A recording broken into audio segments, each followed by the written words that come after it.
চীনে রোবট এখন শুধু কারখানার কর্মচারী নয়, বরং নতুন সহকর্মী, শিক্ষক, এমনকি সার্জন হিসেবে কাজ করছে। চলতি বছরেই দেশটির রোবোটিক শিল্পে রাজস্ব বেড়েছে প্রায় ৩০%।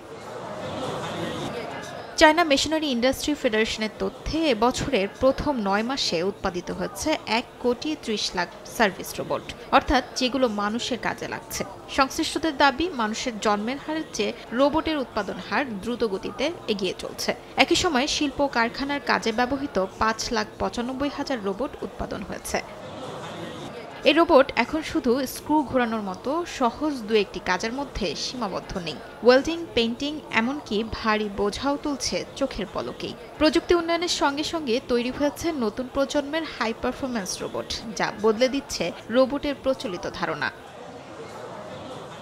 কারখানা থেকে হাসপাতাল, চীনের রোবট বিপ্লব এখন ভবিষ্যতে শ্রমবাজারে তৈরি করছে এক নতুন সমীকরণ, যেখানে মানুষ আর মেশিন কাজ করবে একসঙ্গে। সেই সঙ্গে কৃত্রিম বুদ্ধিমত্তা যোগ করছে নতুন মাত্রা। রোবটের ব্রেইন আপগ্রেডও চলছে জোর কদমে। যন্ত্রমানবকে এখন এমনভাবে বানানো হচ্ছে যেন স্বয়ংক্রিয়ভাবে নিজের বুদ্ধিমত্তাও কাজে লাগাতে পারে।